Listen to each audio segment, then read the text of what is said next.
La primera pregunta que tenemos que responder es ¿por qué es necesario un partido, una organización revolucionaria, ¿no? O sea, todos estamos de acuerdo, es el punto de partida de base de que es necesario derrocar el régimen capitalista. Este sistema ya ha vivido más allá de su necesidad histórica, es necesario establecer un nuevo régimen, un régimen sin opresión de clase, ¿no? En el que se dirija hacia la abolición de la existencia de las clases, sobre la base de la planificación democrática de la economía en interés de la mayoría, ¿no? En lugar de este sistema que está basado en la división de clases, la opresión y el lucro privado como motor de la economía. Pero eso no resuelve todavía el problema de por qué necesitamos un partido revolucionario, ¿no? Yo creo que es importante empezar por ese punto. En primer lugar, hay que decir que la conciencia humana, esta mañana en el desayuno estábamos hablando de la inteligencia artificial, ¿no? Que no es inteligencia ni... Bueno, es artificial, pero no es inteligencia tal como lo concebimos, ¿no? La conciencia humana es algo enormemente conservador, ¿no? Si todos los estudios que se han hecho sobre el cerebro humano y cómo el cerebro humano funciona, el cerebro humano está programado, digamos, para reconocer aspectos familiares, ¿no? Y cosas comunes entre las diferentes experiencias sensoriales que recibe, y eso hace que sea muy apegado a lo que ya conocemos, ¿no? A la conciencia humana no le gustan, por lo general, los cambios, y eso quiere decir que la conciencia humana no es revolucionaria, ¿no? Sino que en la mayor parte de los casos es conservadora y solamente se pone al día mediante grandes acontecimientos, ¿no? Es decir, son los grandes acontecimientos los que cambian la conciencia humana. De ahí, por ejemplo, que nosotros no compartimos la idea que algunos tienen de vamos a caminar hacia una sociedad mejor cambiando las personas, ¿no? De una en una vamos a ir cambiando la forma como la gente piensa y eso va a cambiar la sociedad, ¿no? No es así. El cambio se produce no de forma gradual, sino de forma revolucionaria. O más bien dicho, hay una relación dialéctica entre el cambio gradual y el cambio revolucionario, ¿no? La acumulación de pequeños cambios, de pequeñas presiones, provoca finalmente un cambio revolucionario. Y eso es así, es el modo de transformación tanto de la materia como de la historia humana, como de la conciencia humana. Y eso significa que cuando llega una revolución, nadie la ha previsto. Es un acontecimiento súbito, repentino.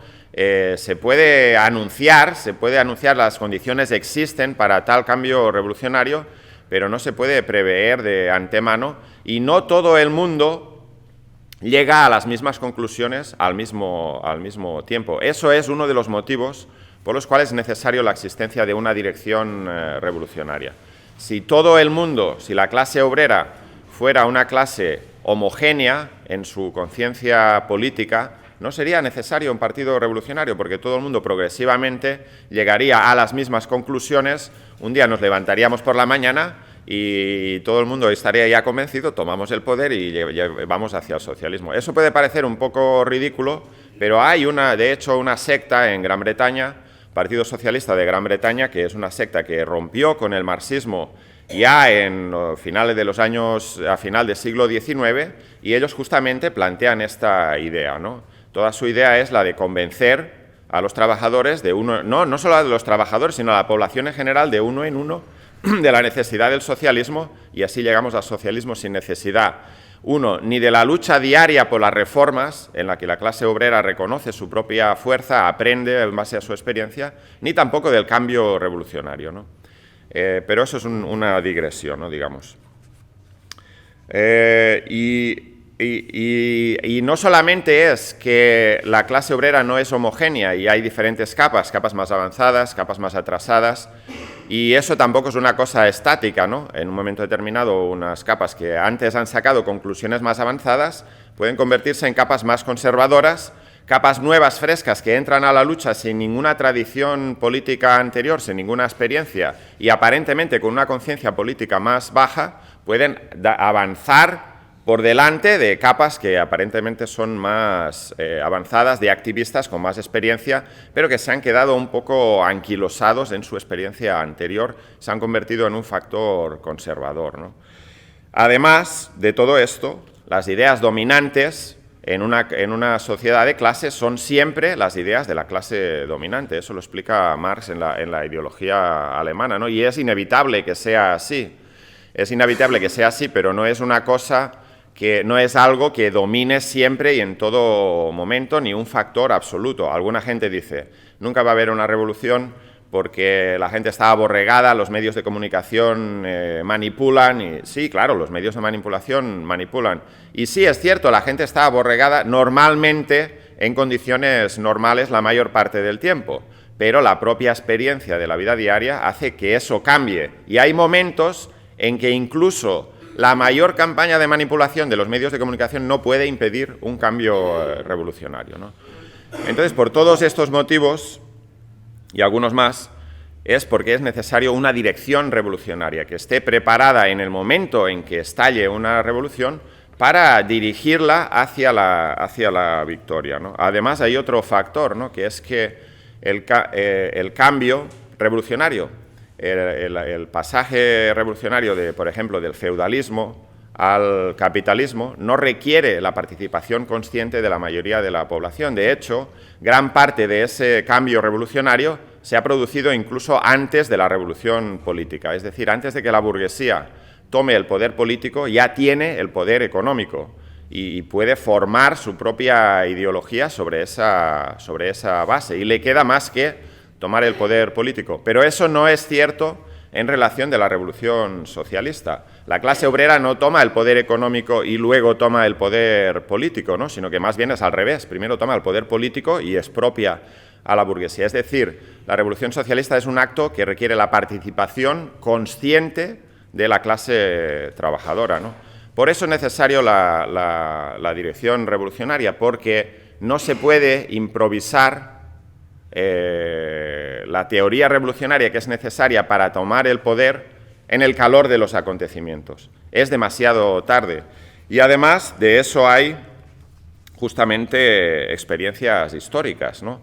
Si tú comparas, por ejemplo, la Revolución Alemana de 1918-19 con la Revolución Rusa de 1917, hay bastantes diferencias, pero la diferencia central es que en Rusia existía un partido bolchevique, que se había preparado con antelación sobre la base de una batalla de ideas, de práctica durante varios decenios, mientras que en Alemania la dirección revolucionaria más o menos que se improvisó en el último momento. Cuando Luxemburgo y Liebknecht forman el Partido Comunista es en enero de 1919, cuando ya la revolución ha estallado, en diciembre de 1918, enero del 19, la revolución ha estallado y sin haber tenido un periodo preparatorio, ¿no? Es decir, Rosa Luxemburgo estaba en contra del reformismo de la dirección de la socialdemocracia alemana, pero no había preparado su fracción de la misma forma que Lenin había preparado su fracción durante años de una batalla política. Y ese partido, además, estaba, por lo tanto, infectado por todo tipo de estados de ánimo, de impaciencia, de ultraizquierdismo, y cometió toda una serie de errores bastante graves, aparte de que luego eliminaron a sus principales dirigentes, y eso obviamente no tuvo un papel enormemente negativo. Si queréis, la dirección revolucionaria es, en algunos casos se ha descrito como la memoria histórica de la clase trabajadora, ¿no? Es decir, las lecciones concentradas de todas las revoluciones anteriores, una comprensión científica de las tareas necesarias de la estrategia revolucionaria, para que en un momento que hay un estallido revolucionario, que son acontecimientos raros en la historia de la humanidad, poco comunes, pueda participar, intervenir y dirigir a ese estallido revolucionario hacia la victoria, ¿no? De hecho, dice, en relación a esta cuestión de la conciencia, hay un pasaje en la ideología alemana que me parece muy interesante, ¿no? En el que Marx plantea eso, ¿no? La conciencia no se transforma, la conciencia de las masas no se transforma sobre la base de la explicación paciente y la lectura de libros, sino se transforma en la práctica, ¿no? Y él lo dice de la siguiente forma, dice, tanto para engendrar en masa, no a nivel individual, para engendrar en masa esta conciencia comunista, como para el propio éxito de la causa, es necesaria una transformación en masa de los hombres, es decir, de su conciencia, que solo podrá conseguirse mediante un movimiento práctico, mediante una revolución, y que por consiguiente la revolución no solo es necesaria porque la clase dominante no puede ser derrocada de otro modo, sino porque también porque únicamente por medio de una revolución logrará la clase que la derriba salir del cieno en el que se hunde y volverse capaz de fundar la sociedad sobre nuevas bases. Eso yo creo que es algo bastante importante, ¿no? Es decir, Marx entiende la necesidad de la actividad práctica para transformar la conciencia de las masas. Ahora bien, ¿qué es un partido? ¿Qué es una dirección revolucionaria? Si uno lee a Marx, Marx da varias definiciones diferentes de partido y de hecho Marx era muy flexible en cuanto a las formas organizativas, ¿no? Si lo vemos, por ejemplo, Marx escribe el manifiesto del Partido Comunista, pero cuando él dice el Partido Comunista quiere decir varias cosas al mismo tiempo, ¿no? El Partido Comunista quiere decir la agrupación de aquellos que están a favor del Partido Comunista. No se refiere a una forma organizativa exactamente, sino a una forma política, ¿no? Es decir, de la gente que está a favor del comunismo, esos son los que toman partido por el comunismo, que era el significado original de la palabra partido. No era tanto una organización, sino sobre todo la agrupación de aquellos que están a favor de una idea, ¿no? de un concepto político, ¿no? Trotsky describe la relación entre el partido o la dirección revolucionaria y las masas revolucionarias en su historia de la Revolución Rusa como la relación entre la caja de pistones y el vapor. Yo me imagino que hoy en día debe de haber algún ejemplo más técnicamente moderno, ¿no? Porque las máquinas de vapor pues ya no es lo más avanzado. Pero a lo que se refiere Trotsky es que la energía de las masas en un proceso revolucionario es como el vapor, ¿no? Potencialmente muy fuerte y capaz de mover grandes máquinas, pero que si no está concentrado en un punto único y en una dirección concreta, se disipa en el aire y pierde toda su fuerza potencial, ¿no? Y Trotsky dice, eso es la energía de las masas y la dirección revolucionaria es como la caja de pistones que concentra toda esa fuerza en un solo punto y por lo tanto es capaz de mover una máquina enorme, ¿no? En este caso de transformar la sociedad, tomar el poder político. Esa es la relación dialéctica.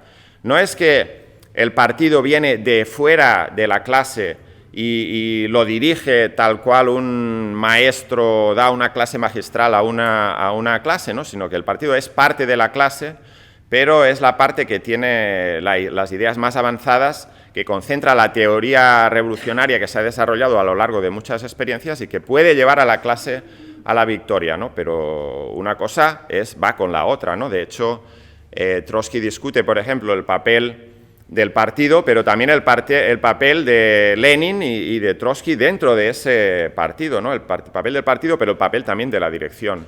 Y dice, Lenin y Trotsky no hubieran podido dirigir la revolución sin la existencia del partido, es decir, de una serie de cuadros bolcheviques curtidos en batallas con una autoridad política en una serie de fábricas importantes y demás, pero esos militantes, esos cuadros del partido en sí no hubiera tampoco podido dirigir la revolución sin Lenin y Trotsky, y eso se demuestra muy claramente en la práctica, ¿no? En abril, cuando estalla la revolución, justamente después de la Revolución de Febrero, la dirección del partido bolchevique en Rusia tenía una política totalmente errónea respecto de la estrategia que había que seguir y fue necesaria la retorno de Lenin para reorientar el partido. Pero claro, Lenin tenía un partido que reorientar, no estaba solo, un poco como estaban Luxemburgo y Liebknecht en enero de 1919, ¿no? Decía antes que Marx tenía una concepción muy flexible, ¿no? Pero Marx dice algo Bueno, Marx dice bastantes cosas, ¿no? Pero una de las cosas que dice Marx que se malinterpreta, ¿no? Y yo creo que parte de las concepciones que tienen, por ejemplo, los compañeros del movimiento socialista provienen de esta cuestión, ¿no? Marx dice, en un momento dice, habla de la organización de los proletarios en una clase y, por tanto, en un partido político. Y luego más adelante dice, el proletariado puede actuar como clase solo constituyéndose a sí mismo como partido político propio. De lo que Marx está hablando es de que la clase trabajadora tiene intereses propios contrapuestos a los de la burguesía y tiene que reconocer su independencia de clase. Pero no está diciendo, eso es incorrecto, no está diciendo que solamente se puede formar un partido cuando todos los proletarios están de acuerdo con el comunismo y eso es el partido que se compone por parte de toda la clase.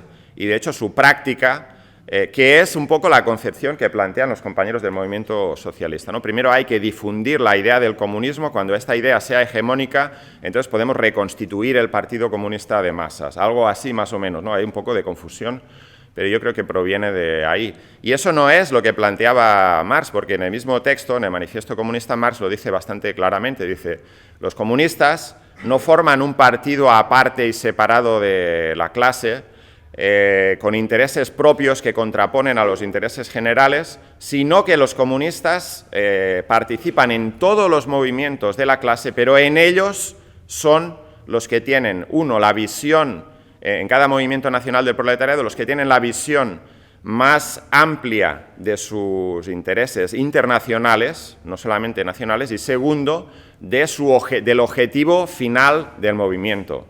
Y eso es bastante importante, es decir, porque eso es una crítica o una salvaguardia contra el sectarismo, ¿no? Es decir, los comunistas no son una agrupación aparte de la clase trabajadora, son parte del movimiento general de la clase, pero dentro de ese movimiento general plantean las ideas más avanzadas, las ideas que sirven para avanzar el movimiento y para orientarlo hacia sus conclusiones finales, que es el derrocamiento del capitalismo, ¿no? Pero no desde fuera, sino como parte de ese movimiento.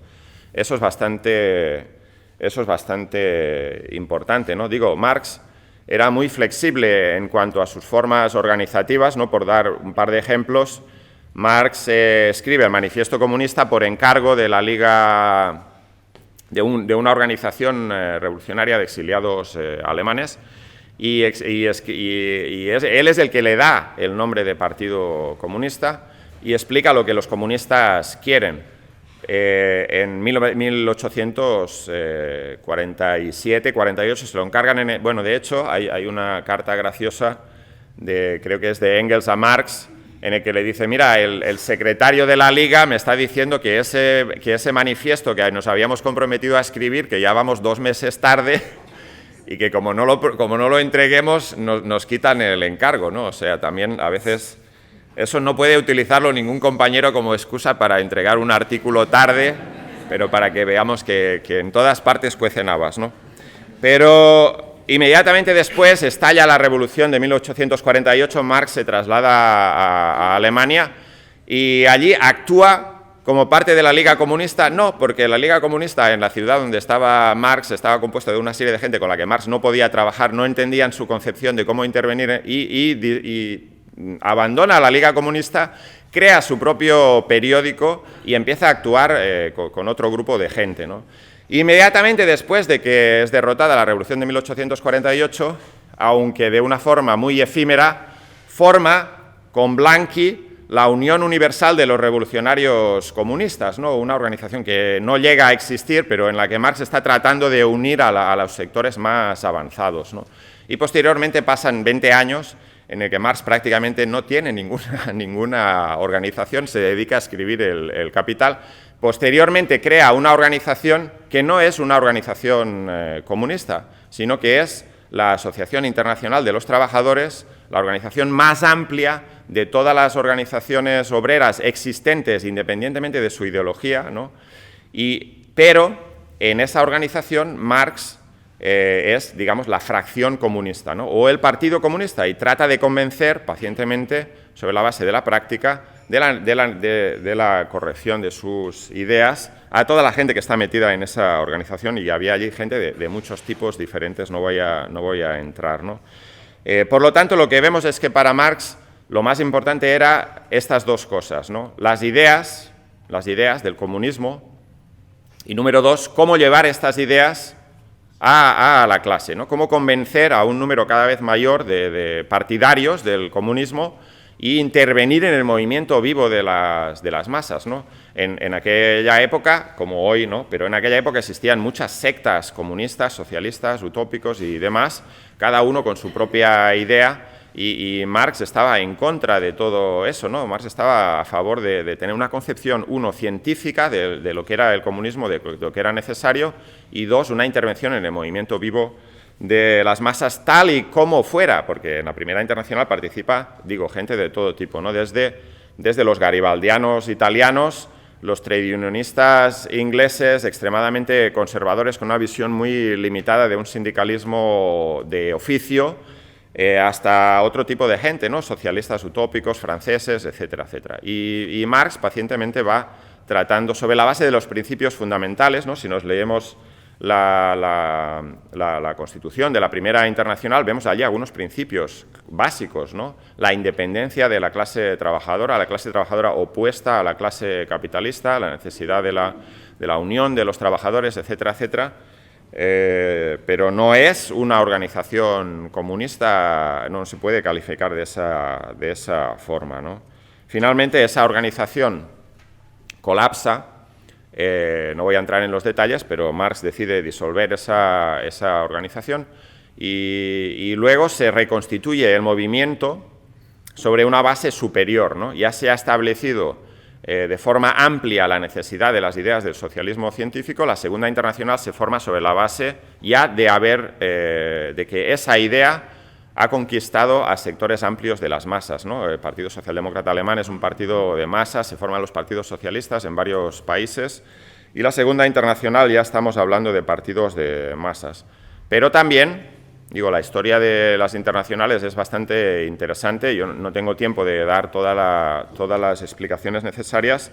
Hay un documento que escribió Ted, que se llama justamente las internacionales, o el programa de la internacional, y explica un poco esta historia un poco más en detalle, ¿no? La Segunda Internacional degenera, como todos conocemos, y finalmente esta degeneración se revela abiertamente en 1914, cuando estalla la Primera Guerra Mundial, y en lugar de luchar contra la clase dominante y contra la guerra imperialista, los diferentes partidos socialistas, la gran mayoría de ellos, con 2 o 3 excepciones, se pliegan al socialchauvinismo y apoyan a su propia clase dirigente contra los trabajadores de los otros países, ¿no?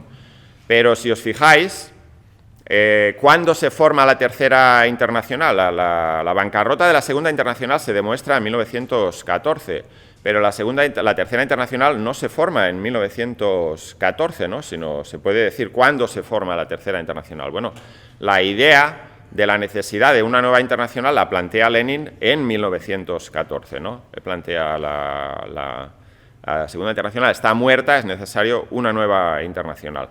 Pero esa nueva internacional no se forma hasta 1919. ¿Por qué? Porque Lenin primero tiene que hacer dos cosas, ¿no? Primero, convencer a los sectores más avanzados, que en aquel momento eran muy pequeños, de la necesidad de una nueva internacional, en las conferencias de Zimmerwald y de Quintal y demás. En ese momento eran muy pocos y dentro de esos pocos que eran había bastante confusión. Finalmente, en 1919, sobre la base de la experiencia de la Revolución Rusa, es decir, la corrección de esa idea se había demostrado ante las masas en un gran acontecimiento histórico, se puede formar la Tercera Internacional.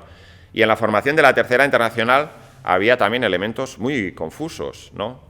De hecho, el impacto que tiene eso es tan grande que, por ejemplo, de España hay delegaciones que van a la Tercera Internacional tanto del Partido Socialista como de la CNT. Y si uno lee las actas de los congresos de la Tercera Internacional, hasta ahí estaba Ángel Pestaña, que presentó una moción sobre la necesidad de que todos los congresos de la Internacional se celebraran en esperanto. Y esa fue la contribución total de Ángel Pestaña a la Tercera Internacional. Y eso, una cosa que podéis aprender, el presidium de esa resolución no se votó, ¿no? Esa resolución es un pequeño truco organizativo que se puede utilizar en un congreso. Cuando hay una resolución que está un poco fuera de todo orden, se dice, bueno, esta resolución la va a estudiar el comité ejecutivo y se pone en un cajón y nunca más se vuelve a hablar de ella, ¿no? Yo lo digo para que estéis al tanto. Si alguna vez el presidio del Congreso dice, esta resolución la vamos a estudiar después, lo que quiere decir es que no se va a estudiar ya nunca más. Pero lo que quiero decir es que la Tercera Internacional agrupaba, por el impacto que había tenido la Revolución Rusa, a sectores muy amplios, ¿no? Que provenían algunos del anarcosindicalismo revolucionario. Había sectores que todavía eran medio reformistas, pero estaban bajo esa presión, y sectores que eran totalmente ultraizquierdistas, ¿no? Y hubo una serie de batallas políticas.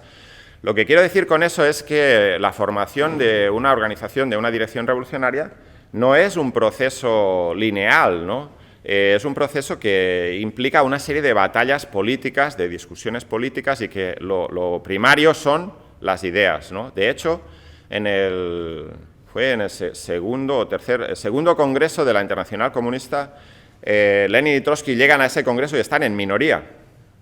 Los ultraizquierdistas, que rechazan la participación en el Parlamento, que rechazan la participación en los sindicatos y demás, es decir, un poco como el movimiento socialista hoy, están en mayoría, y Lenin tiene que escribir un libro, ¿no? Es la enfermedad infantil del izquierdismo. Finalmente gana la batalla política, pero Lenin dice, estamos aquí, yo estoy en la ultraderecha de este congreso y muy orgullosamente estoy en el ala de derechas y voy a defender mis posturas, etcétera, ¿no? Es decir, una batalla política, es decir, la organización es primero y ante todo unas ideas políticas y solamente después un aparato, una organización para llevarlas a cabo. Una cosa no va sin la otra, pero lo primario son las ideas. Tú puedes tener una organización muy fuerte, aparentemente muy sólida, pero si no tienes las ideas correctas o esas ideas se demuestran incorrectas en la práctica, esa organización puede desaparecer de la noche al día, ¿no? Finalmente, la Cuarta Internacional, ¿no? Conocemos la historia de la degeneración estalinista de la Tercera Internacional. Pero ¿cuándo se funda la Cuarta Internacional? No se funda en 1927, cuando ya se produce el debate entre Stalin y Trotsky. Trotsky es expulsado del partido, enviado al exilio interno primero y externo después. Los trotskistas, la oposición es expulsada del partido, etcétera, etcétera. No se forma en 1927. Trotsky todavía en aquel momento y hasta 1933 plantea la necesidad de la reforma de la Internacional Comunista, de una lucha interna por ganar a todos los elementos y reenderezar la Internacional Comunista, ¿no? Tampoco se forma en 1933, cuando Trotsky saca la conclusión de que esa internacional ya no se puede reformar, sino que hay un proceso preparatorio, ¿no? Y bueno, pasa por diferentes vicisitudes. El bloque de los cuatro, con una serie de organizaciones que se estaban acercando, y la internacional en realidad no se proclama hasta 1938. Y alguno puede decir, y no le faltaría razón, que es una proclamación prematura.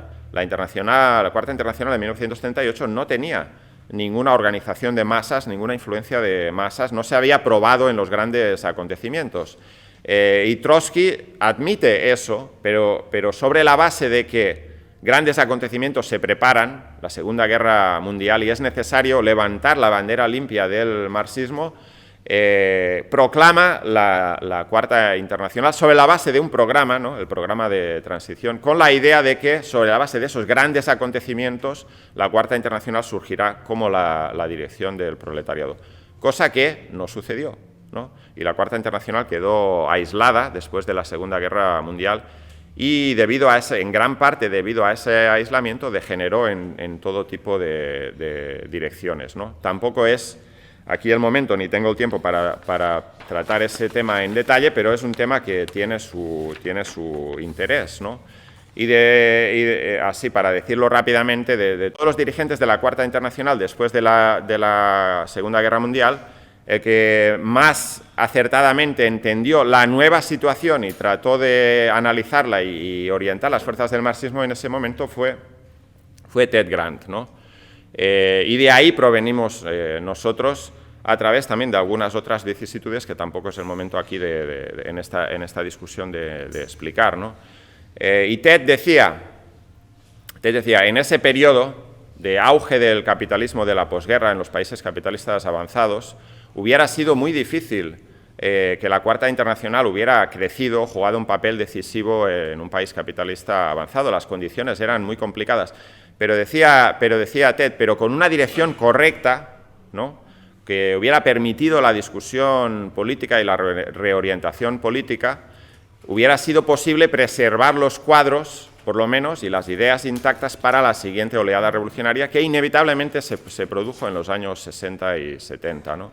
Ese es un punto importante, porque lo que estaba diciendo Ted en realidad es que el problema de Mandel, Pablo, Lambert, Healy, Cannon y todos estos no era tanto que no habían analizado correctamente lo que había pasado después de la Guerra Mundial, eso era importante, pero lo más importante es que utilizaron métodos burocráticos para establecer su autoridad, y cualquiera que estaba en contra lo expulsaban, y de ahí viene toda esa miríada de escisiones y más escisiones que sufren los trotskistas, que ya es una cosa de los llamados trotskistas, ¿no?, que ya es una cosa de chiste en realidad, ¿no? Se juntan 2 trotskistas y forman 2 partidos, se juntan 3 trotskistas, forman 4 internacionales, ¿no? Y eso es por ese motivo, no tiene nada que ver con el trotskismo y no es ciertamente el método de Trotsky, ¿no? Entonces, ¿qué tipo de organización necesitamos? ¿Qué tipo de organización debemos de tratar de construir, ¿no? Ayer alguien lo dijo, no me acuerdo quién, la organización que nosotros tratamos de construir es una organización de combate, es decir, la unidad de los que estamos de acuerdo en una serie de ideas básicas para intervenir de la forma más eficaz en el movimiento obrero, ¿no? Y Trotsky dice, la organización no es el espejo de la sociedad futura, ¿no?, sino que es una organización que necesita ser efectiva en la intervención política, ¿no? Y dice, la estructura organizativa de la vanguardia proletaria debe subordinarse a las exigencias positivas de la lucha revolucionaria y no a las garantías negativas contra su degeneración. Si el partido no está a la altura de las necesidades de la revolución socialista, degenerará a pesar de las más agudas estipulaciones jurídicas que se pueda dar. Es decir, lo que está diciendo Trotsky es que no hay una garantía absoluta contra la degeneración de una organización política, porque eso no es un fenómeno organizativo, sino que es un fenómeno político. Es decir, las cuestiones políticas priman. Una organización que tiene una línea política incorrecta, ya sea sectaria, oportunista, tendrá inevitablemente en algún momento también una práctica interna que no es democrática, que es burocrática. Y a la inversa, una organización que tiene una línea política correcta, que tiene una dirección política con una autoridad ganada, tenderá a tener un régimen interno democrático y sano que permita la intervención de esa organización en el movimiento. Pero no hay una garantía absoluta contra la degeneración y no podemos estar, lo que Trotsky está diciendo también es que no podemos estar totalmente pasando todo el tiempo concentrados en mirarnos el ombligo y ver que las estructuras de la organización sean lo más democráticamente posibles, no, porque ese no es el objetivo de la organización. Las estructuras democráticas nos permiten discutir y contrastar las ideas, pero el objetivo de la organización es intervenir de manera efectiva en el movimiento, ¿no? Y la democratitis, que no es lo mismo que la democracia interna, pero la democratitis puede llevar muy fácilmente a la paralización completa de la organización, ¿no? Y esto lo vemos, por ejemplo, en organizaciones anarquistas. Las organizaciones anarquistas aparentemente no tienen dirección. Hay una libertad de discusión, no hay un orden del día. Las cosas se discuten hasta que se llega a un consenso, pero el consenso en realidad se logra de la siguiente forma, ¿no? Hay una asamblea de 100 personas, se discute, cuando al final ya todo el mundo se ha cansado, se han ido a sus casas, tienen otras cosas que hacer y quedan 10, Entonces se llega a un consenso sobre la base de que se han quedado los que tienen más tiempo. Entonces eso es una forma totalmente antidemocrática, ¿no? Al final, además, el consenso significa la dictadura de la minoría sobre la mayoría, porque solamente que una persona esté en desacuerdo no se puede llegar a una conclusión, ¿no?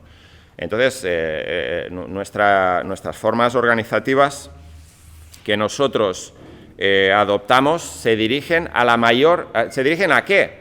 Se dirigen a que nosotros, cada uno individualmente, no tenemos la misma fuerza que de una forma colectiva. Se dirigen a la intervención colectiva y organizada de los partidarios del comunismo dentro del movimiento, con la forma organizativa que sea más eficaz, ¿no?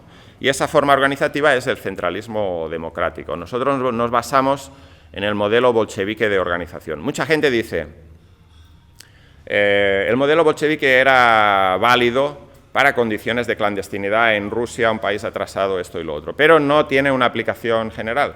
Pero eso no es así. En primer lugar, el partido bolchevique vivió durante muchas épocas diferentes regímenes políticos, ¿no? El modelo bolchevique se aplicó tanto, además de formas muy diferentes, tanto en condiciones de clandestinidad, en condiciones de revolución y huelga general en 1905, en condiciones de exilio y en condiciones también de cuando los bolcheviques estaban en medio de la revolución y cuando tomaron el poder. Y el modelo bolchevique de organización es muy simple y muy complejo al mismo tiempo, ¿no? Pero para explicarlos simplemente, es el mismo modelo que opera en cualquier huelga obrera, ¿no? La máxima libertad de discusión cuando se trata de tomar una decisión y la máxima unidad en la acción. Y las dos cosas van vinculadas, ¿no? Cuando hay una huelga en una fábrica, bueno, no siempre es así, ¿no? Muchas huelgas se convocan de forma burocrática, pero la forma ideal no es que los trabajadores discuten de forma colectiva tanto como sea necesario, si es necesario convocar una huelga, cómo convocarla, etcétera, etcétera, ¿no? Pero cuando toman la decisión está tomada, y si los trabajadores han tomado la decisión de ir a la huelga, el que no va a la huelga es un esquirol, y se toman las medidas necesarias, incluso de fuerza, para aplicar la decisión de la mayoría, mediante piquetes de huelga, ¿no? Y así es cómo funciona en una organización bolchevique. Claro, esto parece muy sencillo, pero a la hora de aplicarlo es un poco más complicado, ¿no? Porque ¿quién determina exactamente cuál es el momento de la acción común y cuál es el momento de la discusión? Pues hay un balance entre las dos cosas, ¿no? De hecho, Ted Grant siempre solía decir, centralismo democrático es como una navaja de afeitar. Yo no sé si alguien se afeita estos días todavía con navaja, pero una navaja de afeitar es un instrumento que debe de estar afilado, ¿no? Dice, en manos expertas puede producir un afilado, un rasurado muy apurado, pero en manos inexpertas puede producir una carnicería, ¿no? Y eso es así con el centralismo democrático. Hay muchas interpretaciones, digamos, o aplicaciones burocráticas del centralismo democrático, ¿no? Y de esto algunos conocemos bastante, hemos tenido experiencia práctica, ¿no? De cuando se dice, no, hay que acatar la decisión. Y sí, hay que acatar la decisión, pero esto, ¿no? Esto que estamos aquí, esta organización, nuestra organización, es un ejército. Trotsky también hablaba de esto, ¿no? El Partido Revolucionario es como un ejército, tiene que tener una disciplina, pero a diferencia de un ejército burgués o incluso un ejército proletario donde la disciplina es militar, de arriba a abajo, ¿no? Y se impone sobre la base de medidas punitivas disciplinarias, ¿no? Si uno rompe la disciplina en medio de una situación de guerra, le ponen en el pelotón de fusilamiento. Nosotros no tenemos ni queremos tener esas medidas, ¿no? Es un ejército voluntario, pero es un ejército que tiene unos límites definidos. Nosotros estamos aquí porque estamos de acuerdo en una serie de cuestiones comunes. Y al final, realmente tú no puedes imponer a nadie que haga algo en lo que no está de acuerdo. Tienes que tratar siempre de convencer. Por eso, la autoridad de una dirección no es la autoridad que da el rango ni un orden de disciplina militar, sino una autoridad política ganada. Porque si alguien aquí, por ejemplo, está en desacuerdo, yo le puedo decir, no, pero tienes que hacer esto, y esa persona puede muy fácilmente coger la puerta e irse. No tengo yo ninguna autoridad sobre la dirección no tiene ninguna autoridad sobre nadie, ¿no? Entonces tiene que tratar siempre de convencer a la mayoría, y si no se puede convencer a la mayoría, a lo mejor, en algunos casos, puede ser necesario abandonar una decisión o posponerla, por muy correcta que uno piense que sea, hasta que todo el mundo esté convencido. Además, es bastante difícil obligar a alguien que no está convencido a hacer una cosa porque no la va a hacer de la mejor manera, ¿no? O sea, digo, centralismo democrático tiene esos principios generales, pero hay que aplicarlos de una forma inteligente y cuidadosa, ¿no? Sobre todo, esta cuestión, ¿no? La autoridad de la dirección es política. Voy a necesitar un poco más de, como unos 10 minutos más. Sí. Nosotros tenemos que tratar de crear una cosa que se puede describir como patriotismo de partido, ¿no? De que nos sintamos orgullosos de estar en la organización, estemos dispuestos a defender a esta organización contra ataques y defender sus puntos de vista dentro del movimiento en general. Pero patriotismo de partido no se declara, no se puede exigir, se tiene que crear sobre la base de un trabajo común, ¿no? Sobre la base de que los compañeros se reconocen, ven sus propias limitaciones y cualidades y trabajamos en común por una serie de cuestiones en las que estamos de acuerdo y vamos avanzando contra las dificultades. Y eso crea esa solidaridad, esa camaradería, ¿no? Que es necesaria, esa confianza mutua, ¿no? De que yo sé que no tengo que estar mirando por encima del hombro para ver si mi compañero me va a dar una puñalada por la espalda, ¿no? Sino que yo sé que mi compañero me va a apoyar cuando estemos interviniendo en la lucha concreta, ¿no? Es necesario también, en mi opinión, ser... El bolchevismo representa también una cierta dureza, ¿no? por utilizar esa palabra, ¿no? En realidad, nosotros, la mayor parte del tiempo, vamos a estar en minoría dentro del movimiento, ¿no? Y debemos de ser capaces de explicar nuestras ideas y de defender nuestras ideas, incluso cuando vamos en contra de la corriente, incluso en ambientes donde hay un ambiente hostil contra nuestras ideas, ¿no? Y en este caso me refiero particularmente a todas estas ideas que son dominantes en el terreno donde nosotros estamos trabajando ahora, que es principalmente entre la juventud, las ideas del posmodernismo, de la política de identidad y todo eso. A veces la explicación de nuestras ideas puede parecer una cosa que intimida un poco, ¿no? Cuando hay un ambiente casi de linchamiento a cualquiera que pueda diferir de ese punto de vista que ahora es dominante en ese ambiente pequeño burgués. Pero nosotros tenemos que tener la convicción de las ideas para oponernos a eso de forma firme. Ahora, ser duros y ser firmes en la defensa de nuestras ideas no significa gritar de forma histérica, ¿no? Eso lo hacen, por ejemplo, algunos que son oponentes de la política de identidad, como, yo qué sé, la gente de Frente Obrero o gente así, que gritan mucho, bueno, aparte de que sus ideas son totalmente incorrectas, ¿no? Ellos cometen el error contrario de la política de identidad, pero dejando de banda eso, la forma como ellos defienden sus ideas es una forma histérica, ¿no? Nosotros tenemos que ser duros, pero duros ¿sobre la base de qué? Sobre la base de que estamos convencidos de lo que estamos diciendo, ¿no? En primer lugar, esa dureza proviene de la convicción, ¿no? De la discusión de las ideas, de comprender lo que estamos tratando de defender. Pero Ted siempre insistía que a la hora de defender nuestras ideas tenemos que utilizar datos, cifras y argumentos. Es decir, tenemos que convencer. Y, por cierto, es posible convencer a la gente, ¿no? Si nosotros partimos de la idea de que todas las personas tienen unas ideas fijas y no las cambian, entonces ya podemos abandonar nuestra tarea porque no vamos a avanzar, ¿no? Incluso cada uno de nosotros, al entrar en la organización, tenía todo tipo de ideas confusas o no comprendía completamente la organización en la que estaba entrando, ¿no? Entonces, esa es la forma. Nosotros tenemos que delimitar, ¿no? Lo que es nuestra organización y nuestras ideas de lo que es otra cosa. Pero esa delimitación tiene que ser una delimitación política, no puede ser sobre la base de gritar más alto ni de forma más histérica, sino de saber argumentar las ideas y defenderlas sin miedo de estar en minoría. Es una cuestión política, no de arrogancia ni de aplastar a otra idea política, sino de destruirla de forma política con argumentos, ¿no? Decía antes que no hay una garantía absoluta contra la degeneración. Bueno, Alan Wood suele decir que si uno quiere una garantía, lo que tiene que hacer es comprarse una lavadora, que normalmente viene con una garantía de 1 año y a veces tiene una garantía de 5 años extendida, ¿no?, que tratan de venderte cuando te compras la lavadora. Esa es la única garantía que existe, ¿no?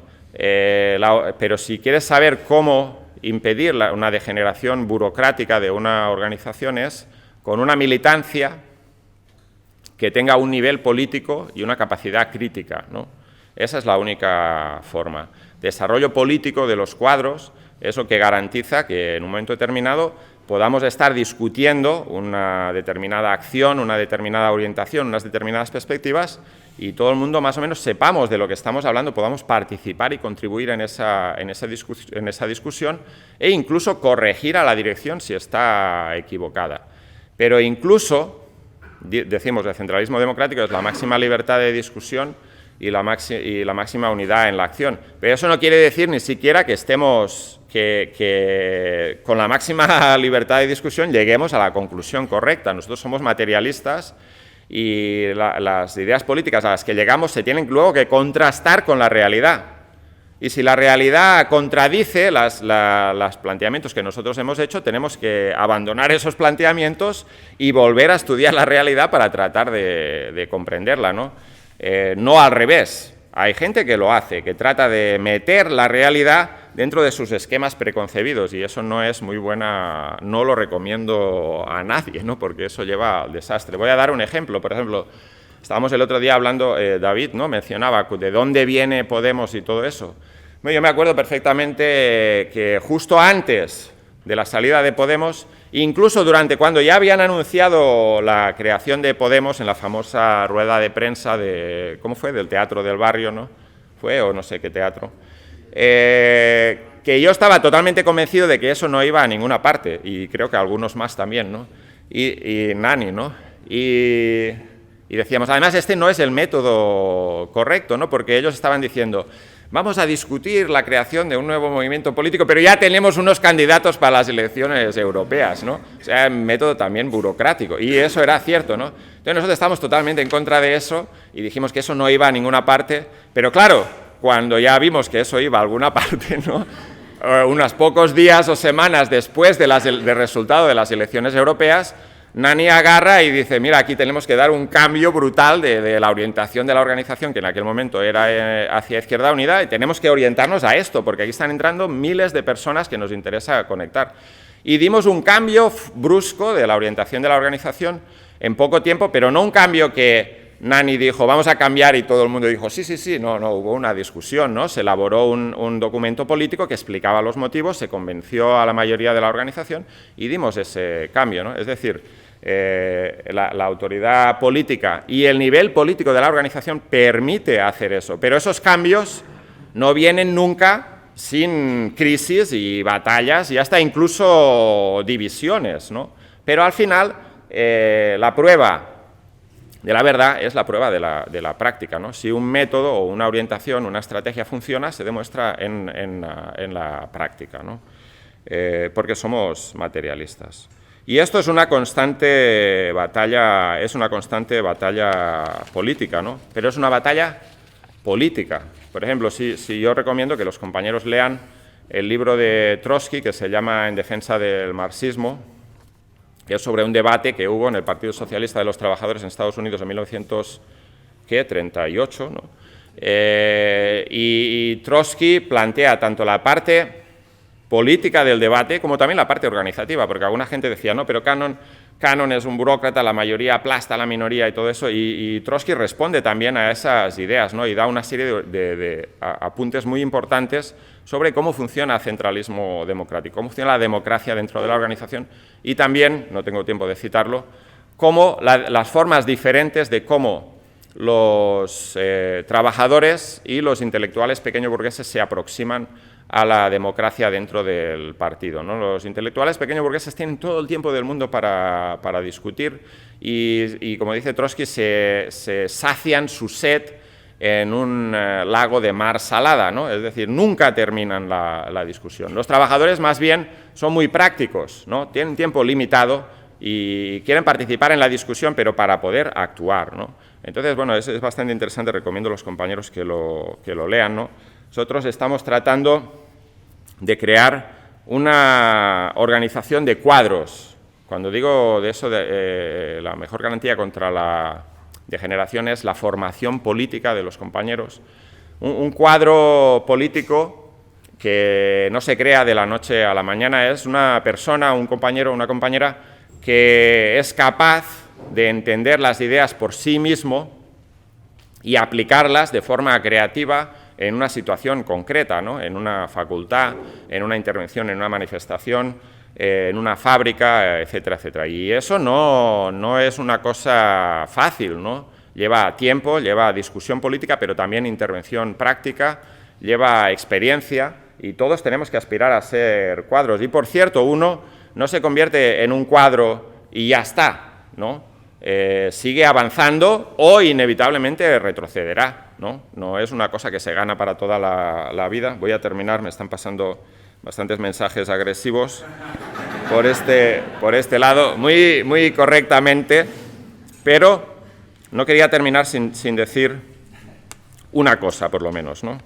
Luego otra cosa la voy a dejar para la respuesta, pero una cosa que yo creo que es importante, que también forma parte del carácter bolchevique de la organización que queremos construir, ¿no? Bueno, más bien dos cosas, muy brevemente. La primera es que en una organización como la nuestra, esta organización tiene una dirección, ¿no? Y nosotros elegimos para la dirección a los compañeros que pensamos que están más capacitados políticamente, que son los mejores teóricos, organizadores, administradores, etcétera, para estar en la dirección de la organización. Y por ese motivo, las principales ideas dentro de la organización provienen de arriba. No vamos a pedir al último compañero que acaba de entrar en la organización, que tiene una comprensión limitada de las cosas, que escriba el documento de perspectivas que vamos a discutir en el Congreso, ¿no? Pero eso no quiere decir que nuestra organización sea burocrática o que sea una organización de arriba a abajo con imposición, ¿no? Porque esas ideas que se plantean tienen que convencer a la mayoría de los compañeros, la dirección tiene que ser capaz de convencer y explicar esas ideas a la mayoría. Y lo último, ya sí, parte de ser una organización bolchevique es también un cierto carácter, ¿no? Trotsky decía en una ocasión que puede haber revolucionarios buenos y no tan buenos, puede haber revolucionarios más inteligentes y otros que no lo son tanto, pero no es revolucionario el que no tiene la voluntad de aplastar todos los obstáculos para la construcción de la organización, ¿no? Eso es una parte de ser bolchevique. Trotsky criticaba al POUM, por ejemplo, decía, la dirección del POUM se basa en ¿cómo decía?, la adoración servil del hecho consumado, es decir, de las cosas tal como son. La CNT es muy grande, tiene una dominación del movimiento obrero y las cosas son así. Y nosotros no podemos desafiar a la dirección de la CNT porque ellos dominan el movimiento obrero, no.